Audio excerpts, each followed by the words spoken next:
대학 기본 역량 진단 평가 결과를 발표함에 따라 광주 전남 대학의 희비가 엇갈리고 있습니다.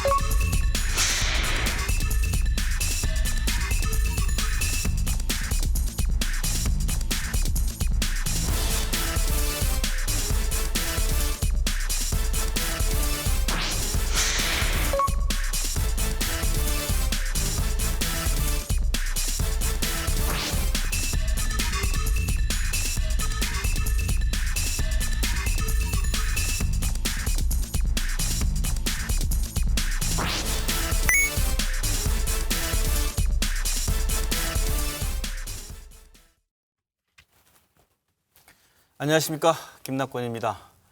지난 6월 20일 발표된 대학 기본 역량 진단 평가에서 광주에서는 조선대와 남부대 그리고 송원대가 탈락했습니다. 특히 호남 지역 최대 사학이라 자부해온 조선대학교의 탈락은 대학 구성원들은 물론 지역민들에게도 적지 않은 충격을 안겨줬는데요.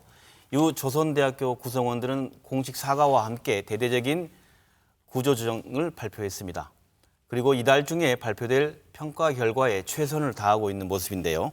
오늘 이 시간에는 조선대가 위기를 맞게 된 구조적인 원인을 분석하고 어떻게 이 오명을 벗어나 지역의 건실한 대학으로 다시 도약할 수 있는지 내용을 논의해 보도록 하겠습니다. 오늘 함께 하실 분들 소개하겠습니다. 먼저 광주광역시의회 김동찬 의장님 나오셨습니다. 예, 안녕하세요. 김동찬 의장입니다. 네. 이어서 조선대학교 김하림 부총장 나오셨습니다. 안녕하십니까. 네, 이어서 조선대학교 김창훈 전 법인 이사님 나오셨습니다. 네, 반갑습니다. 네, 끝으로 조선대학교 민주동우회 박현정 상임부회장 나오셨습니다. 안녕하십니까. 네, 토론을 시작해 보도록 하죠. 우선 좀 시청자 여러분들이 좀 생소한 용어 같습니다. 대학 기본 역량 진단.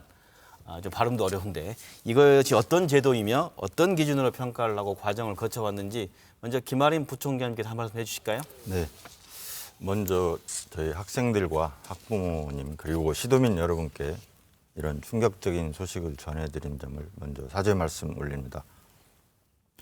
그리고 저희가 더 열심히 노력해서 최종 결과는 좋은 결과를 받을 수 있도록 최대한 노력하겠다는 점을 먼저 말씀드리고요.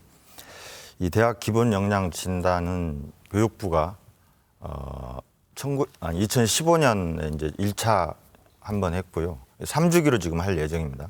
그리고 이제 올해가 2차로서 18년이고 21년에 다시 이제 3차까지 해서 대학에 과연 이 대학들이 이런 어려운 상황에서 지속적으로 대학을 유지할 수 있겠는가? 그다음에 또 사회와 국가가 요구하는 형태로 대학이 새로운 어떤 모델들을 만들어낼 수 있는가를 이제 판단하려고 하는 의도입니다. 그러니까 원래 지난 정부에서는 명칭을 대학 구조개혁과 평가라고 했거든요. 대학 구조개혁? 예. 예. 그랬는데 이제 새 정부가 들어서면서 구조개혁을 교육부가 너무 강하게 리드하는 거에 대한 반발이 많아서 명칭을 이제 대학 기본 역량이 어느 정도 있느냐를 이제 보겠다고 해서 이렇게 명칭을 바꿨습니다. 그래서 이 구체적으로 지표들이 있습니다. 대학이 과연 어떤 걸 기본적으로 대학 기본 역량 진단을 하는 이유요? 이건 뭡니까? 기본적으로 이제 학령 인구가 급속히 감소해서 대학에 갈 수 있는 숫자가 그렇죠. 줄어들기 때문에 고등학교 3학년 학생들이 급격히 줍니다. 그래서 2020년 가면 대학 입학 정원이 예를 들면 100명이라면 고등학교 졸업하는 학생들이 90명 이렇게 되는 이런 상황이 벌어지거든요. 우리나라 인구가 너무 급감하기 때문에.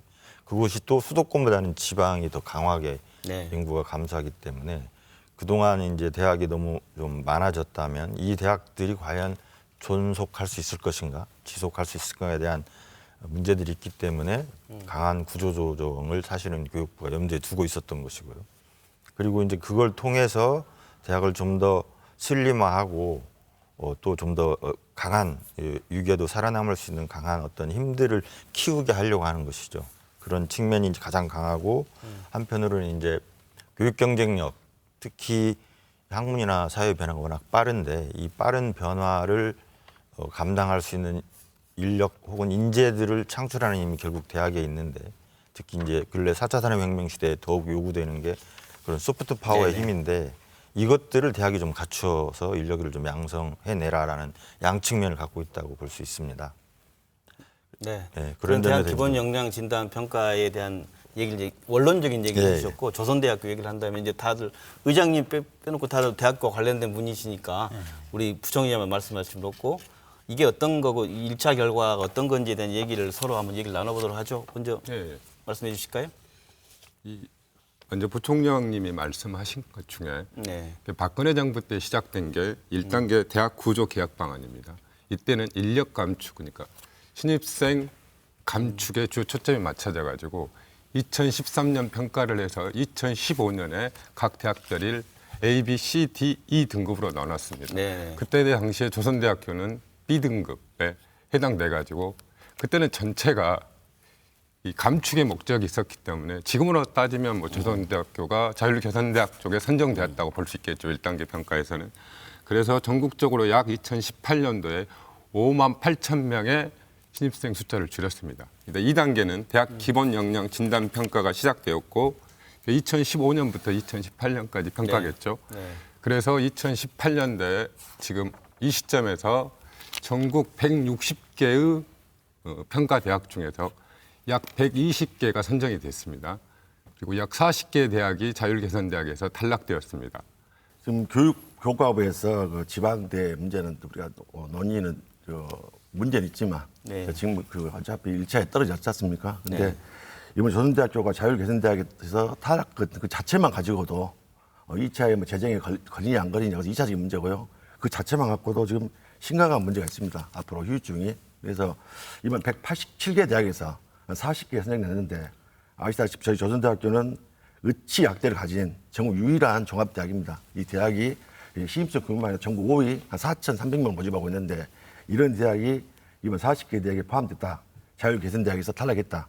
이 자체는 앞으로 엄청 후폭풍 것이고 대학 이미지의 어떤 낙인 효과 이 문제를 어떻게 헤쳐나갈 것이냐. 그래서 좀 이따 다시 논의하겠지만 이 기본적으로 총론적으로 1차에서 떨어진 이 자체가 대학의 이미지 추락 앞으로 어떤 전체적으로 신입생 규모 또 정원은 축소가 돼야 되고요. 돼야 되고 앞으로 심각한 문제가 있다고 봅니다. 네, 의장님께서도 이걸 바라보는 시각이 의장으로도 고민이 많으실 텐데 어떻습니까? 예, 저는 오늘 광주광역시의회 의장 자격보다는 전 전국 의장단 협의회 지방 분권 균형 발전 사무총장을 제가 했었습니다. 그래서 우리 시도민과 그리고 또 구성원들 사이에서도 이번에 자율개선대학 탈락에 대해서 매우 안타깝게 생각하고요. 그렇게 어떤 방식으로 이 문제를 개선해 나갈 것인가 또 기대를 하면서도 매우 지금 걱정스런 그런 입장입니다. 그래서 무엇보다도 재정 제한 대학으로 그렇게 부실 대학으로 낙인을 찍힌다는 것이죠. 그리고 정원 감책과 국책 사업에 있어서도 페널티를 받게 돼 있습니다. 그리고 또 학부모 입장과 학생들 입장을 또 바라봤을 때는 국가장학금이라든지 그리고 학자금 대출 속에서 불이익을 받게 됩니다. 그래서 저는 이러한 안타까운 현실 속에서 반드시 자율개선대학 그 2차 예선은 통과가 되었으면 하는 바람입니다. 네, 방금 말씀을 나누다 보면 그 자율계산대학이 탈락된 게 무언가 일반 시청자면 이해하기 어려울 수 있는데 굉장한 좀 피해가 약간- 있을 수 있는 거네요. 네. 예, 말씀해 주십시오. 이 평가가 1단계와 2단계가 있는데요. 네. 1단계는 75점 만점입니다. 그리고 네. 이건 서면 평가만을 통해서 하거든요. 그래서 그 1단계 평가에서 통과된 대학은 이제 자율개선대학이라고 명칭을 하고 네. 그 대학들은 교육부가 대학에 지원하는 일방적 재정 지원을 다 받을 수 있습니다. 그러니까 아까 말씀하신 국고장학금이나 뭐 기타 이런 것들을. 그다음에 이제 나머지 대학들은 2단계 평가로 전부 되어 있습니다. 2단계 평가가 이제 서면 평가하고 현장 평가가 네. 있습니다. 그래서 그건 이제 25점 만점인데요. 그래서 이제 최종은 75점하고 25점 만점을 합해서 100점 만점을 가지고 이제 8월 말에 최종 결과를 발표할 겁니다. 네. 그래서 이제 아직 저희는 그 역전의 기회가 있다고 생각하는데, 그다음에 이제 자율개선에서 되지 않은 2단계로 들어간 대학이 이번 최종 평가에서 역량 강화 대학으로 갈 수 있고, 그다음에 최저가 이제 재정지원 제한대학입니다. 그러니까 이제 최악의 경우가 재정지원 제한대학이 되는 경우. 재정지원 제한대학이요? 그때는 이제 국고장학금도 제한하고요.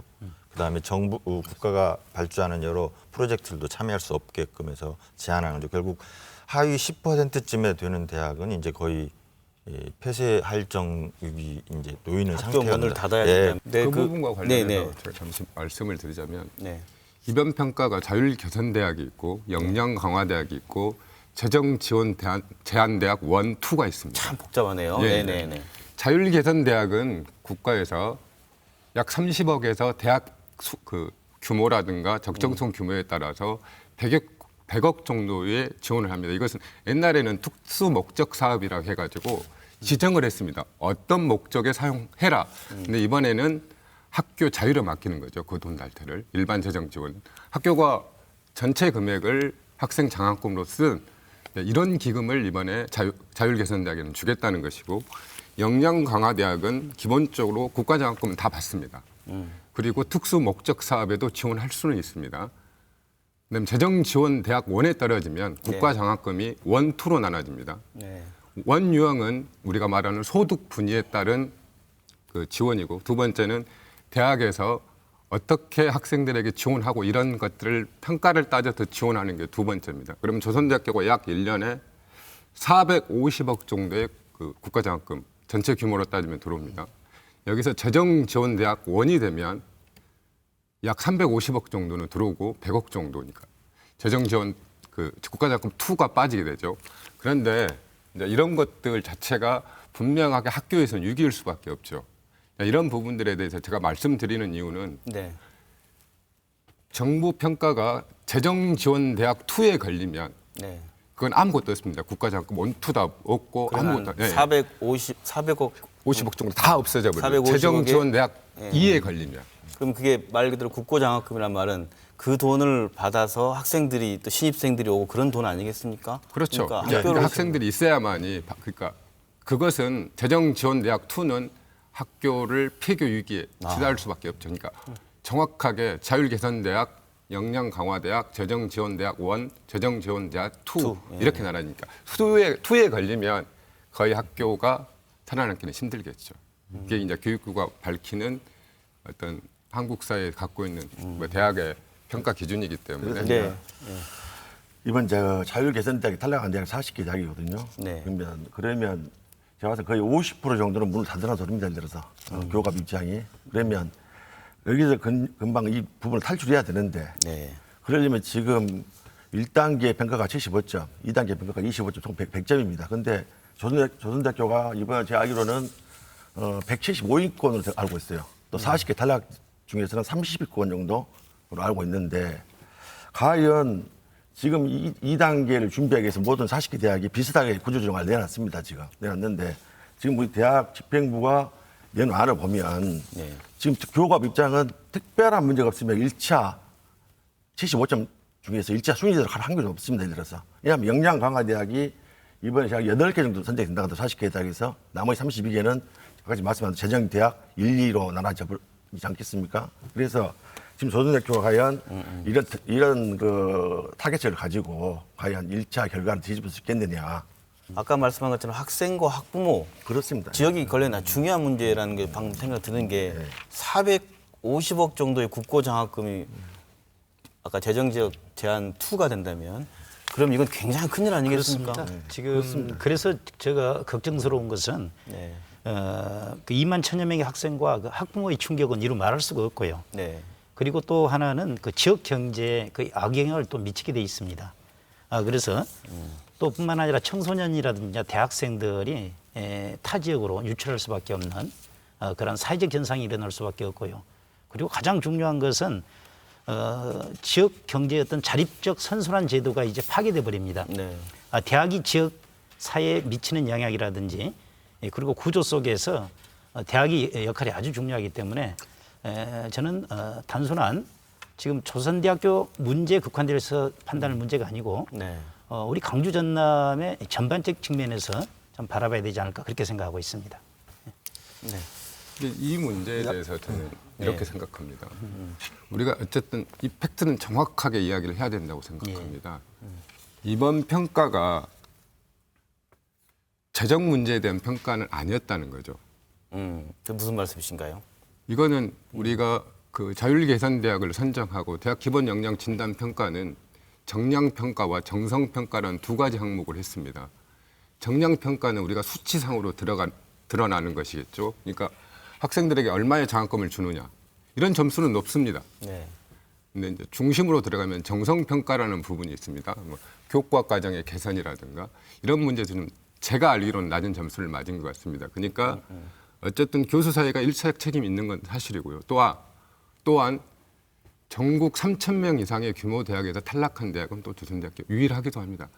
이건 뭐냐면 제가 보기에는 이걸 평가를 하기 위해서는 보고서를 작성하고 어떤 내용들을 정리하는 학교 당국이 이번 평가를 너무 우습게 봤다는 측면이기도 하죠.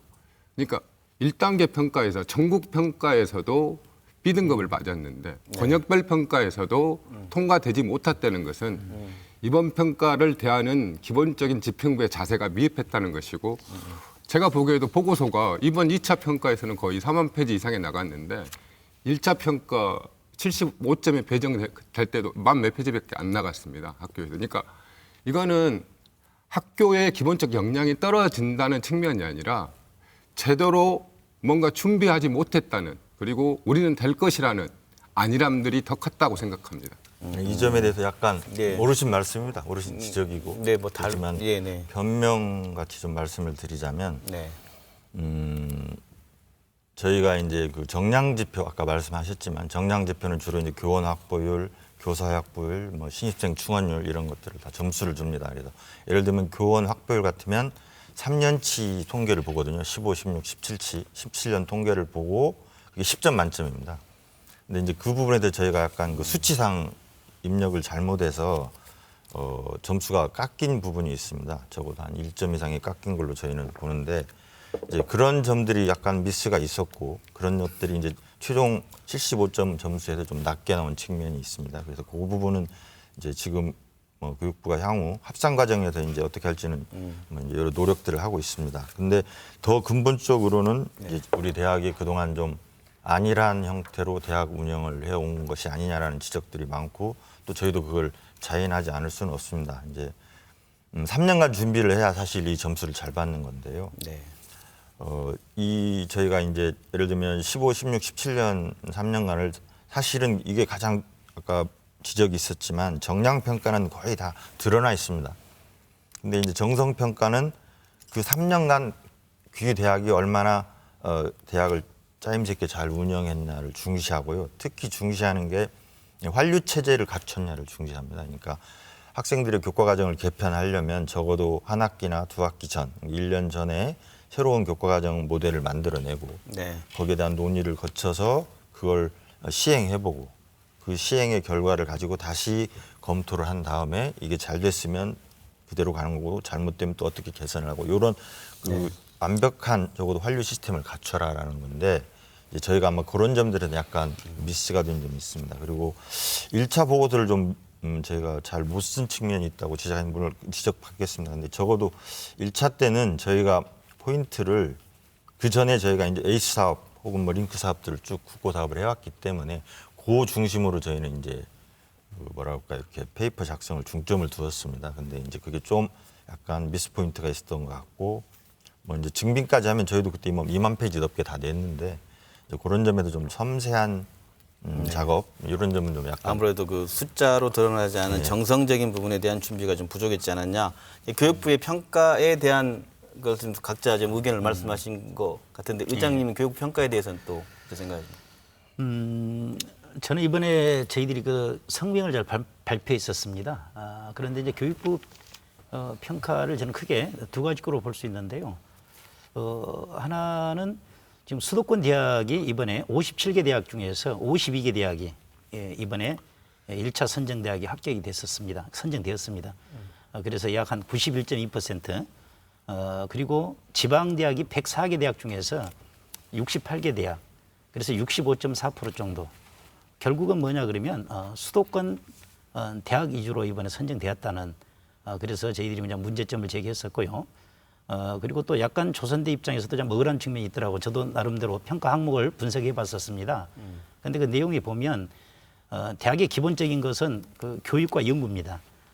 그런데 연구적 측면에서 바라봤을 때 조선대학이 전국의 유명한 어떤 교육기관이라든지 세계적인 학술 논문 기관에서 발표한 걸 보니까 대한민국 대학 중에서 30위권에서 35위권에 들어가는 것은 사실이더라고요.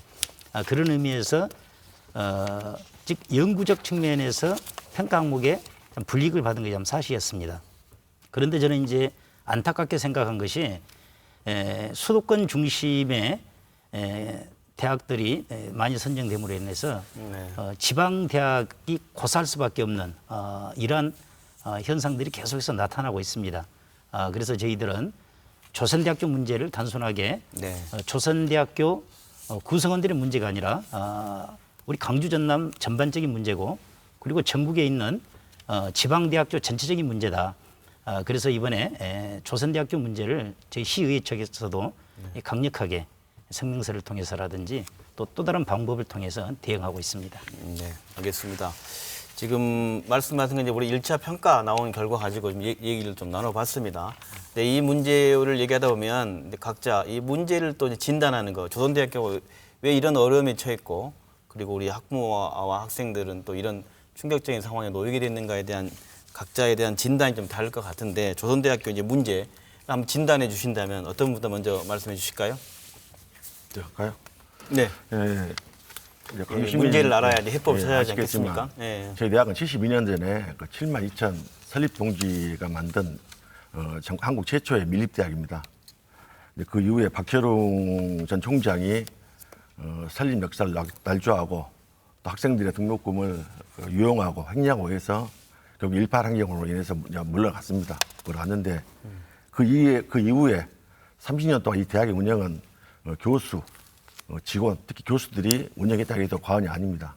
그런데 기본 이 설립 정신을 설립 정신 실종이 된 거죠. 네. 어떻게 보면 설립 정신은 말 그대로 없는 집 가난한 자식이지만 인재를 키우겠다, 이 지역의 인재를 키우겠다나 그런 초기 정신을 한다 하면 좀 더 교직원들이 자기 기득권을 좀 희생하고 해야 되는데 어떻게 보면 학생들은 등록금만 내고 교수 직원들은 그 등록금을 가지고 자기 급여만 가져가고 그런 어떤 기득권이 30년 동안 더 강화되고 지속되다 보니까 지금의 문제를 낳아댔고 결국에는 그렇습니다. 아까 아침에 우리 부총장님도 말씀하셨지만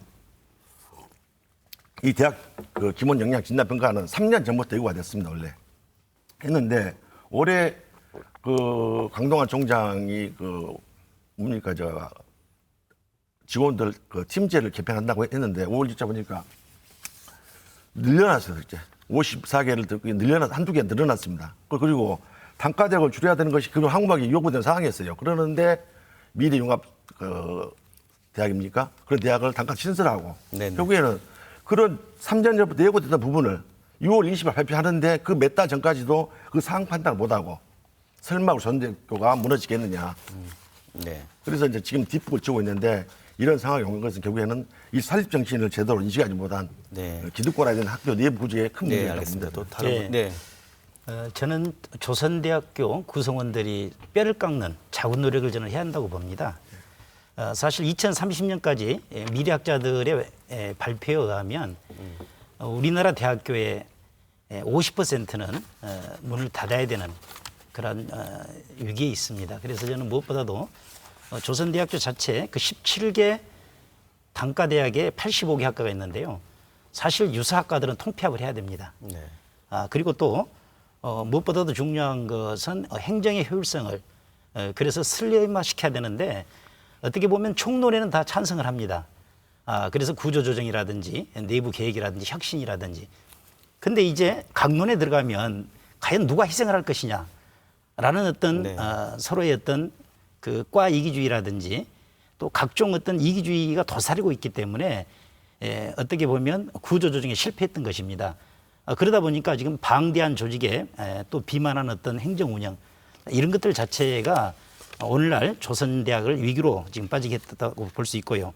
그래서 지금부터라도 각자 어떤 뼈를 깎는 고통 분담이라든지 구조조정이 없으면 결코 쉽지 않다라고 말씀드릴 수 있겠습니다. 네. 또 좀 네. 네, 그래서 저희가 네. 이번 1차 평가를 끝나고 나서 네. 2단계 평가를 앞두고 뭐 보기에 따른 다르겠지만 저희 나름대로 구조개혁안을 발표를 네, 했습니다. 나름대로 네. 학교에서는 강도 높은 개혁안이다 이렇게 말씀하셨는데 예, 그래서 아까 말씀하신 것처럼 유사 학문 분야도 통폐화하고 그다음에 학문 단위도 슬림화하고 거기에 맞춰서 행정 단위도 슬림화하고 또 인건비나 또 인력 구조정 이런 걸 통해서 금액으로 보면 한 155억 정도를 저희가 절감할 계획이고요. 네. 그다음에 이제 인력도 거기에 맞춰서 이제 이런 형태로 가려고 합니다. 그러니까 저희들이 이제 그동안 좀 느슨한 형태로 대학을 운영해 온 측면도 있고 또 그러다 보니 좀 타성이 젖은 면도 있었습니다. 그래서 이 기회에 저희도 훨씬 우리 대학을 좀 더 슬림하면서 강한 조직으로 만들려고 노력을 좀 하고 있고 그 노력은 특히 이제 또 21년에 3단계 평가가 있기 때문에 지금부터 대비를 해야 됩니다. 그 중간에 자꾸 이제 저희는 묘하게 총장이 바뀌면서 이 평가하고 어긋나는 형태가 돼 있어요. 3년 딱 준비하는 중간에 총장이 바뀌면서 이제 이 인수인계가 잘 안 된 측면도 있고 그런 점이 있는데 이번에는 그런 것들을 경험을 했기 때문에 제가 잘 네. 극복하려고 합니다. 이제 조선대학교가 이번 평가에서 탈락한 이후에 가능성의 문제에서 무언가를 해야만 하는 현실적 문제로 다가왔습니다. 네. 이 현실적 문제를 해결하는 방법은 과연 무엇일까? 그러니까 밖에서 어떤 학교를 공박하고 너희들이 고임금이다 아니면 저는 그런 건 아니라고 생각합니다. 어쨌든 장기적으로 학교는 지속돼야 하면 그 지속 가능성을 위해서는 내부 구성원들이 합의하고 협력하는 소통의 체계 그리고 그 속에서 문제를 해결하지 않으면 장기 발전 가능성은 사라진다고 생각합니다. 저는 이번 평가를 통해서 아쉽지만 교수님들 중에 한 분도 자기 반성이 없었다는 것도 아쉽지만 네. 그럼에도 불구하고 교수와 직원들이 저는 충분히 고민하고 무언가 생산적인 내용들을 내올 것이라고 생각합니다.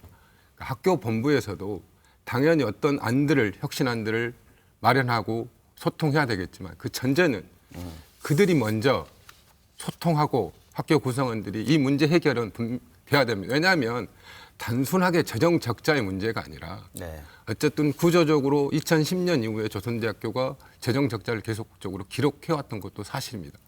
그러나 그것들이 직원 교수들의 잘못은 아니라는 것이죠. 한국 사회가 안고 있는 공통의 문제가 조선대학교도 있고 조선대학교도 당연히 정규직이 있고 비정규직이 있을 것입니다. 그러나 그것을 어떤 논리, 그러니까 나쁘다 좋다의 논리로 나눌 수는 없다는 것이죠. 저는 충분히 지금 30년 동안 조선대학교를 어떤 사람들은 주인이 없는 대학이라고 하지만 그 주인이 없는 대학이기 때문에 서로 소통과 그런 결정을 통해서 이번에도 이런 위기를 극복할 수 있을 거라고 생각합니다. 네, 자연스럽게 지금 해법 얘기로 옮겨갔는데 어떻게 이 문제를 해결해야 되느냐는 얘기가 나왔는데요. 다른 분들 의견 저는 있으시면. 좀 더 네. 구체적인 해법을 좀 내놓아야 한다고 봅니다. 우리 이제 세 분들은 이제 조선대학교 구성원들입니다만은 저는 그것은 뭐냐 그러면 교수 사이에서는 그럼 어떤 해법을 내놓아야 되느냐.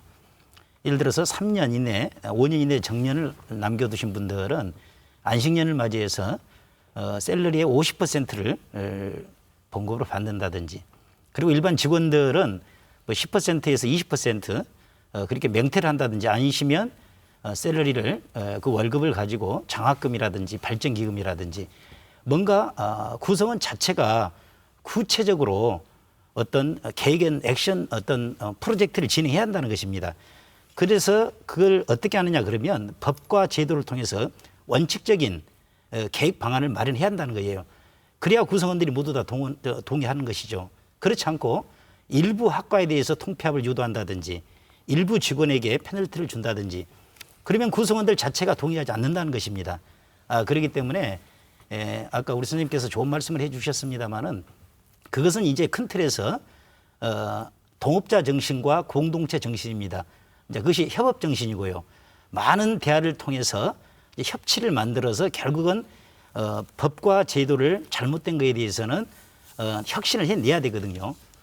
그래서 저는 이번에 조선대학교 구성원들 자체가 이런 원칙 속에서 뼈를 깎는 나름대로 어떤 혁신의 노력을 보여줘야 한다고 그렇게 생각하고 있습니다.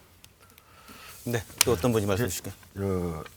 이번 대학 집행부가 이제 2차 단계에 대해서 대비책 안을 내놨지 않습니까? 155억을 줄이겠다 했는데 제가 봤을 때는 이것을 반드시 구조 개혁을 해서 줄이겠다는 것이 아니라 교과부 실사들한테 뭔가 보여주기 위한 거, 잠시 위기만 벗어나고자 하자고 하는 조사모사식의 형태라고 저는 보고 있습니다. 왜 그렇냐면 거기에 보면 예를 들어서 강의 지금 교수들 강의 책임 시간을 확대하겠다고 나와 있어요. 지금 법정 기본 시간이 9시간인데 그것을 늘리겠다는 거는데 결국 그렇게 되면 지금 시간 강사나 비정규 교수들이 갖고 있는 부분을 배고픈 사람들의 먹거리를 결국에는 정규직 직원들은 그대로 기득권 유지하면서 비정규 교수들 시간을 없애겠다는 뜻이거든요. 그래서 제가 말씀드린 것은 이런 안을 내려면 저는 총장, 부총장님부터 먼저 우리 급여 전액을 반납하겠다 앞으로 반납하고 구체적으로 급여 안이 감축안이 나와야 됩니다. 이제 감축이 나와서 지금 인건비 부조가 지금 예를 들어서 다른 대학하고 인건비 없다, 적다 그런 걸 떠나서 지금 대학 존대학교는 100% 등록금에 의존하고 있습니다. 대학 운영을. 그러면 지금 이 단계를 앞두고 제가 말씀드렸지만 40개 대학에서 역량 강화 대학에 선전될 대학 한 8개밖에 안 됩니다. 그러면 1단계에서 지금 저희 대학이 한 30여 났어요. 그러면 1단계 평가 그대로 갈 수밖에 없어요. 지금 이 상태에서 특별한 강수를 내놓지 않으면. 그러면 이 정도 수익적 가지고 지금 병원 여기 나온 내용 중에 병원 임상 교수를 80%를 주겠다 했거든요. 근데 저는 지금 당장 병원, 의치대 병원은 지금 중단해야 됩니다. 지금 보대하는 부분을. 당장 올 달부터라도 임상 교수 병원이라든가 치과 병원은 자체적으로 해결해 자체적으로. 그렇게 하고 그런 자체적 임금 삭감안을 빼가지고 그 돈을 한 300억 정도를 조정해서 가능해요. 가능하면 그 돈을 가지고 지금 우리 대학의 소속 학생들 국가장학금 아니 방과 등록금 지원도 전환이 돼야 됩니다. 그런데 이 내용에서 어떤 이 책임을 지고 있지 않은 총장이라든가 이사장이라든가 간부직들이 자기 급여를 반납을 해야 돼요. 이 실제적인 급여 감축안만이 이 난국을 수습할 수 있고요. 교과부한테 자 우리 이렇게 하고 있으니까 전대학교를 이 난국에서 전대학교를 재정대에 걸게 하면 안 된다. 그래야만 시의회도 같이 도와주고 할 거 아니겠습니까? 그래서 실제적인 급여 감축하면 빠진 이번 수입책은 저는 수준 이하다. 알겠습니다. 이거에 대한 또 반론 제가 이제 반론을 하겠습니다. 네. 물론 이제 어느 정도까지 해야 이게 고강도고 어떻게 되냐고 서로 각도가 다를 수 있습니다. 네네. 그래서 저희가 교직원 보수 체계도 개편하기로 했고 그다음에 뭐 병원 임상위원 인건비 80%를 지금 즉시 중단하라고 하는 것은 논리상은 강한 주장을 하면 먹히겠죠. 그러나 실제적으로 병원이나 치과병원도 그 대비할 시간을 줘야 돼요. 저희가 이제 80을 했지만 지난번부터 저희가 내부적으로 논의를 해서 연차적으로 이걸 올려가기로 병원과 치과병원과 약속을 했었거든요. 그래서 50%대를 이제 60%로 올해 올렸고요. 그래서 해마다 올리려고 했는데 이제 그 과정에서 이제 이번에는 병원이나 치과병원도 이제 감수하겠다 해서 이제 80%까지 갔고요. 이러면서 이제 시간을 좀 주어서 자생력을 가지게 되면 이제 더 올라갈 겁니다. 이런 점이 있고요. 그다음에 이제 대학을 우리가 크게 보면 교육, 연구, 봉사, 사회공헌 이렇게 나눕니다.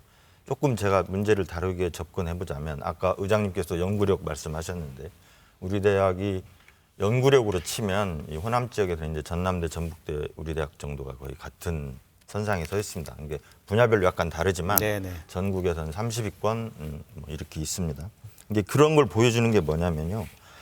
16년 9월부터 올 7월까지 우리 대학이 등록금이 아니라 외부로부터 받아온 재정 지원 사업이 900억하고 교수님들이 개별로 가지고 온 사업이 900억입니다. 그래서 2년간 1,800억 원을 외부 수주를 해왔어요. 연구비를 통해서. 그러면 예를 들면 우리 대학 교수님이 지금 700분 되는데 900억을 가져왔으면 1인당 1억 이상 외부 돈을 가져온 거거든요. 본인의 연봉보다 더 많은 액수를 가지고 와서 지역을 위해서 합니다. 예를 들면 우리 대학이 올해 소프트웨어 중심 대학이 선정이 됐습니다. 이게 국고가 70억이고 그다음에 뭐 지자체랑 산업체에 오는 돈을 합치면 80억쯤 됩니다. 그 페이퍼를 쓰는 분들은 교수님 제가 알기로 한 교수님 5분이 한 달 정도 작업을 해서 썼어요. 전국에서 16개 대학이 되었는데 호남 지역은 우리 대학이 유일합니다. 소프트웨어 중심 대학이 지정된 건.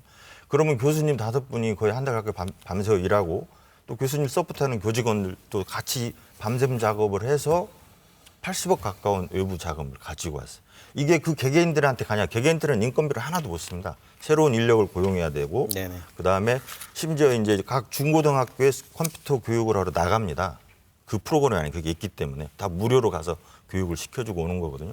그런 것들은 다 교수님들이 그동안 연구한 연구 역량을 기반으로 해서 새로운 형태의 사업들을 가지고 와서 지역에 공헌하는 것이죠. 그러니까 단순히 임금이나 뭐 이런 걸 가지고 학교, 네. 대학의 역할 혹은 예, 대학의 알겠습니다. 기능을 국한시키는 것은 대학을 자꾸 하향화시키는 거예요. 네, 알겠습니다. 우리나라 대학들이 가능하면 연구력 좋고 교육 잘하는 교수들을 다 스카우트하려고 그러죠. 우리 대학에서도 많은 분들이 나가셔요. 연구력 좋은 분들은 수도권에도 자꾸 채간다고요.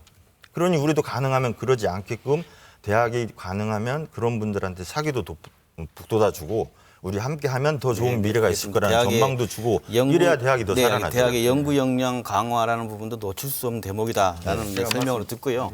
아, 예, 무슨 말씀? 지금 아까 전에 의과대학 병원하고 시대의 병원을 말씀하셨는데 이 문제는 지금 수년 전부터 나온 얘기입니다.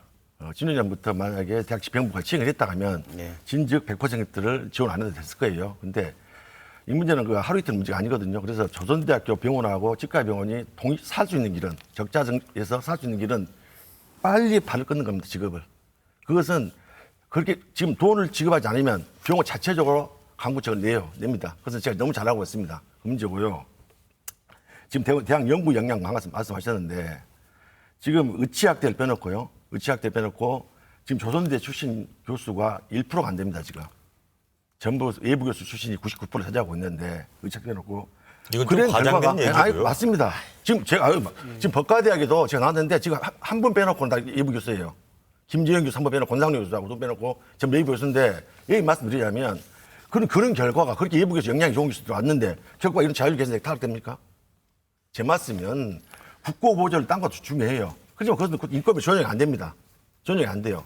네, 알겠습니다. 지역사회 기하는 길은 지금 급여 당장 감축하는 것이 가장 큰 지역사회 네, 기하는 알겠습니다. 것이다. 지금 그렇게 당장 정신 차려야 됩니다. 예, 예. 아니, 잠깐만요. 급여 지금 저- 잠깐만요. 예, 예. 지금 당장에 해결책이 필요하시다고 말씀하신 거 다른 분들 얘기도 좀 듣고 우리 얘기하도록 정확하게 할게요. 예. 말씀을 드리겠습니다. 네네. 대학에서 대학병원과 치과병원에 임상교수 지원비라는 게 있습니다. 이게 대학병원은 약 180억 정도, 대학에서 먼저 180억 예산을 교비해서 잡습니다. 이후에 지금 조선대학교 대학병원에서 후에 약 90억 정도, 50% 좀 넘게 대학으로 들어옵니다. 그러면 지금까지는 약 90억 정도의 돈을 대학에서 지원한 거겠죠. 그 임상교수 지원비로 대학 교비에서. 이 부분을 80%로 올려서 재정 적자 규모를 줄이겠다는 게 지금 학교 본부의 입장이고, 지금 김창훈 이사님, 전 이사님도 그런 말씀을 하셨는데 내용은 그렇습니다.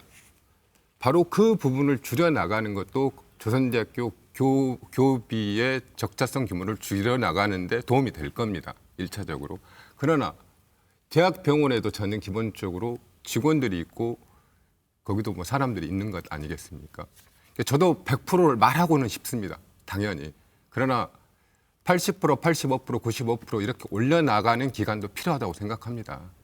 무조건 100%가 대학의 그 어떤 건전성만을 위해서 존재하는 건 아니다. 네, 알겠습니다. 그렇게 생각하고요. 지금 지금 시간이 이제 열띤 토론은 보려다 보니 거의 다 돼가서요. 일단 각자 의견 듣고 싶은 건 현재 그 학교에 명운이 걸리는 큰 위기라고는 하지만 이 위기를 또 개혁의 동력으로 삼다면은 또 미래가 있고 당장 있는 2차 평가를 잘 통과해야 되는 게 조선대학교 구성원들의 뜻일 텐데 앞으로 그 지역의 대표 사학으로 자리매김하기 위해서는 어떤 변화가 필요한지 좀 듣도록 하겠습니다. 네. 저는 위기가 곧 기회라고 생각합니다.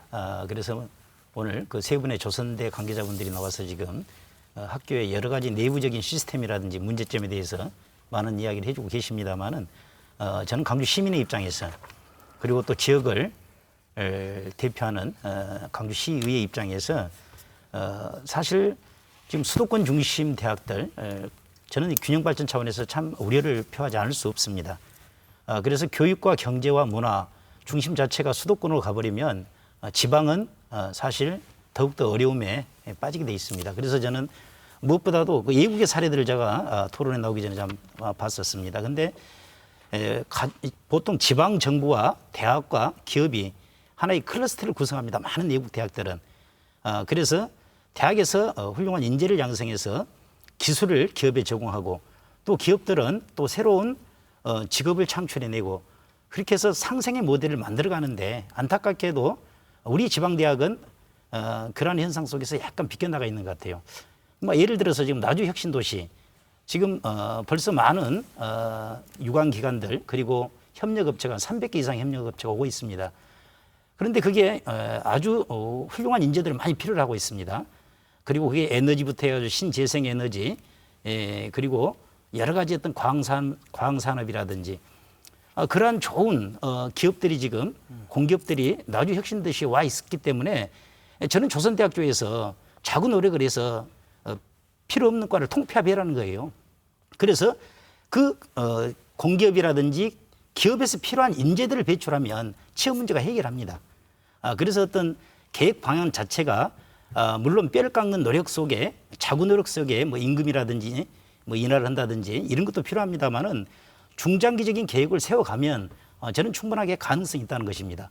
마지막 한 말씀 더 드리면은 첨단 3지구에 지금 R&D 특구가 개발되는데 그게 약 1조 원 정도를 투입해서 AI 인공지능 분야에 지금 창업 단지가 조성됩니다. 그리고 그쪽에 지금 또 의료 분야에 융복합 단지가 지금 만들어지고요. 또 그쪽에 지금 새로운 또 기업 도시가 생깁니다. 그러면 4차 산업혁명에 대비한 새로운 직업들과 또 새로운 학과들이 많이 필요합니다. 그러면 지역에 있는 대학들이 상생하기 위해서는 그 지역과 그 대학과 그 기업이 원하는 인재들을 계속해서 지원하는 어떤 그런 시스템을 좀 만들어가야 되지 않을까. 자연스럽게 장기적인 조선대학교 해법을 말씀해 주시는데요. 또 어떤 분이 말씀해 주실까요? 제가 말씀드리겠습니다. 네. 제가 보기에 현재 조선대학교 내부 구성원들이 스스로 셀프 개혁을 한다. 저는 그것은 불가능한 걸 보고 있습니다. 불가능할 것으로 보고 있고. 왜냐하면 30년 동안 계속 이어온 이 기득권을 절대 포기 않습니다. 그래서 저는 이번 그 자율개선 탈락과 함께 만약에 재정 지원이 든다 하면 대학은 이제 지역 경제로 무너지겠죠, 같이. 그래서 이제 자율개선 탈락 그 자체만 갖고도 조선대 문제는 호남 지역 최대 현안입니다, 지금. 방금 지하철 문제가 다 있지만 조선대학교 자율개선 탈락 문제가 호남 지역 최대 현안이다. 그러면 이 문제를 단순히 여기에는 지금 900명의 정규직 말고도 상당수 비정규직 한 3,000명 가까이 직원들이 이 대학에서 업을 먹고 사는 직장입니다. 직장인데 이 문제를 단순히 내부 구성원들이 알아서 하겠지. 이 토론 그런 문제가 아니고 이제는 시의장도 계시지만 광주시장, 전남도지사가 나서야 됩니다. 그래서 저는 근본적으로 외부에서 이제 조선대학교는 원래 외부 조선대학교는 주인은 시도민입니다. 시도민. 10만인 당시 설립동지에. 그래서 저는 앞으로 이 문제를 하려면 지금 문재인 정부가 추진하는 것이 있어요. 지금 사회통행을 하고 있지만 그 문제가 반드시 돼야 되는데 지금 그것이 관련 법도 돼야 되지만 그러기 위해서는 지금 국민의 햇새가 투입된 것이 사회통행하는데 과연 조선대학교 현재 인건비 일들 급여 상태에서 어느 국민이 세금 투영을 찬성하겠습니까? 그래서 지금 어떤 급여 감축을 범시민 범도민 차원에서 주장해 나가야 됩니다. 저 앞으로 그 일을 할 겁니다. 그래서 그런 차원에서 국가가 적극적으로 개입해서 조선대학교를 해야 된다. 또 한 가지 첨부하자면 지금 한정공대 문제 나오고 있는 한정공대도 나오고 있는데 저는 시의장이 계시지만 굳이 한다고 하면 조선대학교 한 60만 평, 70만 평 되거든요. 거기에 지금 인프라가 충분히 돼 있어요. 그래서 한정공대를 조대하고 같이 엮은 부분도 한번 이제는 이번 문제가 엮을 필요가 있다 저는 생각하고 있습니다. 두 분 또 한 말씀 해주시죠. 네. 제가 먼저. 네, 그러시죠. 아까 의장님께서 말씀하셨는데 향후 지역의 대학과 지자체 산업 이게 강한 연관성을 가지면서 상호 연계해서 인력들을 키워내는 게 지역의 선순환 구조를 만들 수 있다는데 전적으로 동의합니다. 제가 책을 두 개를 하나 들고 왔는데요. 이게 일본에서 지방 소멸이라고 해서 15년에 나와서 굉장히 어마어마한 충격을 준 책입니다. 896개 시도시가 다 없어진다는 거거든요. 인구가 없기 때문에. 근데 이 책을 제가 잠깐 봤는데 이 책에서는 향후 대학이 어떻게 갈 것이냐, 특히 지방대학이 이런 언급이 없었어요. 이 책은 우리나라에 번역이 되었는데. 근데 이제 작년에 나온 게 이 후속 두 번째인데 여기에 대학에 어떻게 가야 될 거라는 내용이 있습니다. 근데 아까 의장님께서 지적하셨듯이 여기서는 향후 대학은 글로벌 대학과 로컬 대학으로 정확히 성격을 갖자. 그래서 글로벌 경쟁력을 가진 대학은 이제 글로벌 경쟁력으로 가고 그렇지 않을 경우에는 로컬과 밀착된 형태로 바꿔야 한다는 거죠. 예를 들면 로컬 대학에 있는 대학이 법대에서 예전에 뭐 헌법 가르치고 민법 가르쳤다면 지금은 예를 들면 부동산법을 가르치고 뭐 주택 임대차 문제 이런 것들을 가르쳐서 훨씬 지역의 현황과 밀착되는 형태로 네. 이 커리를 바꿔나가라는 것이거든요. 근데 이제 저희 대학은 적어도 규모가 너무 크고 다양한 분야가 있기 때문에 저는 그래서 글로컬 형태 대학으로 가야 한다고 생각합니다. 그래서 아까 의장님 지적하셨듯이 저희가 지금 이제 아까 소프트웨어 사업 중에 하나가 이제 IoT 관련 인력 양성 부분과 그다음에 AI하고 머신러닝 이쪽 인력 보는 그 트랙들을 만들었어요. 네네. 그래서 내년부터 이제 그쪽으로 학생들이 양성되거든요. 이제 그런 것, 그다음에 우리 이제 자랑인 치매 같은 것도 이제 뇌과학 분야인데 뇌과학은 이른바 생명과학, 의학, 약학 네네. 이렇게 다 결합되는 이래서 이제 지역과 함께 할 수 있는 이런 작업들을 지금 내부적으로 하고 있습니다. 부탁하고 싶은 것은 이제 시의회에서도 꼭 저희 대학만이 아니라 지방 대학들이 어려우니까 국립대학은 제외하고 지역 사립대들을 위한 어떤 그런 뭐 상징적이라 할지라도 어느 정도 지역의 산업이나 지역에 밀착되는 프로그램들에 대해서는 지자체가 일정의 수를 좀 지원하라 이런 조례 같은 걸 만들어서 네. 지역과 훨씬 더 가깝게 갈 수 있는 네. 이런 구조들을 만들었으면 좋겠다 이런 그에 대해서 말을 내가 했습니다. 꼭한 말씀 좀 드리고 싶습니다. 아, 네네. 예, 그게 보통 일본 요코하마에서는 과를 뛰어넘어서 그 대학 조정국을 설치하고 있습니다. 그래서 그 지역의 30개 대학과 지금 요코하마시 그 기업들과 함께 파트너 협의회를 구축해가지고 지역 대학을 육성하고 발전시키거든요. 그래서 보통 유니버 플러스 시티입니다. 대학이 발전해야 그 지역이 발전하고 또 그 지역이 발전해야 또 인구가 증가하거든요. 그래서 아주 좋은 대안이라고 생각합니다. 네, 한 말씀 주시죠. 그러니까 우리가 큰 관점과 작은 관점에서 본다면 큰 관점에서 본다면 한국 대학의 약 70% 이상은 사립이 담당하고 있습니다. 국립대학도 학생도 대한민국 학생이고 사립대학의 학생도 대한민국 학생입니다. 그 관점에서만 본다면 국가 재정이 사립학교에도 더 집중될 필요가 있다는 것은 명확한 사실입니다. 조선대학교 문제에 있어서도 교수의 고임금과 직원의 고임금 문제가 이야기되고 있는데 과연 얼마를 받고 있는 것이 고임금인지 이건 상대적 평가에 달라질 수 있다고 생각합니다. 이건 곧 임금의 문제가 아니라고 저는 생각합니다. 우리 사회가 좋은 직장 다 원하지 않습니까? 그러면 그들이 과연 효율적으로 일을 하고 있는가의 문제지 임금의 문제는 아니라는 사실이죠. 그러나 실제로 학교가 매년 적자를 기록하고 있기 때문에 무언가를 해야 한다는 우리가 강력한 요구는 할 수 있지만 그들에게 어떤 강요는 해서는 안 된다는 것이죠. 그리고 두 번째로 저는 꼭 이런 말씀을 하고 싶습니다. 현재 문재인 정부도 지방 살리자는 이야기 많이 하시거든요. 근데 교육부는 정말 제가 보기에는 지방 살리기 위한 노력하지 않습니다. 역행하고 있다는 것도 사실입니다. 그리고 또한 조선대학교 내부도 당연히 자기들이 혁신해야 될 부분들 하지 못한 것도 사실입니다. 이 두 가지가 복합적으로 연결되는 것이지 누구 일방의 잘못은 아니라고 생각합니다. 그러나 다시 한번 학교 구성원 모두에게 진심 있게 말씀드립니다. 무언가 인간이 노력하는 하는 잘못은 없다고 합니다. 그 노력에 앞장서 주시기 바랍니다. 네, 감사합니다. 알겠습니다. 지금 토론이 마칠 시간이 다 됐습니다. 끝으로 짧게 각자 뭐랄까요 한마디씩 지금 이달 말 평가를 앞두고 이달 말인가 이달 중순인가 정확하지는 않습니다만 뭐랄까요 시청자에게 한 말씀 하는 걸로 마무리하도록 하겠습니다. 어떤 분들 먼저 하실까요? 짧게 좀 부탁드립니다. 우선 다시 한번 사죄 말씀드리고요. 저희가 8월 말에는 반드시 최소 역량 강화 대학에는 들어갈 거라고 확신하고 있고요.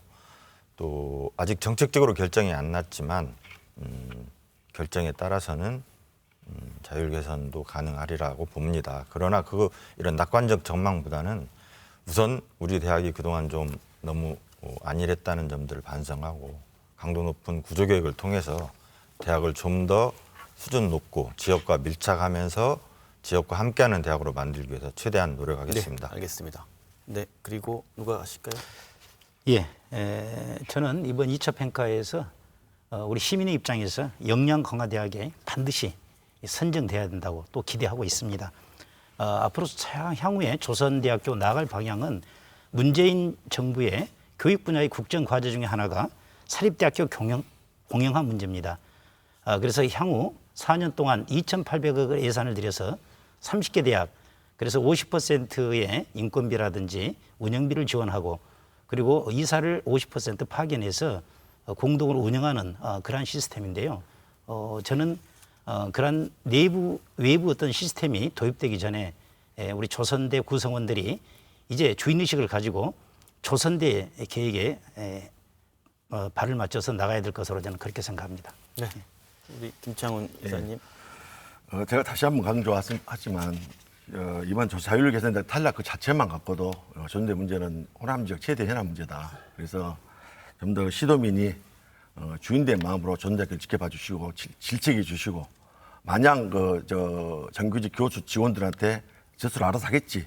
더 이상 그 문제는 방기해서 안 된다. 그래서 좀 시도민이 함께 조선대 문제를 계획해 나가고 발전해 나갔으면 좋겠습니다. 네, 알겠습니다. 네, 끝으로 우리 이 자리에서 어떤 개혁을 구체적으로 할 것인데에 대해서는 말하기 참 어렵습니다만은 저는 모교 교수님들에게 부탁 말씀드리고 싶습니다.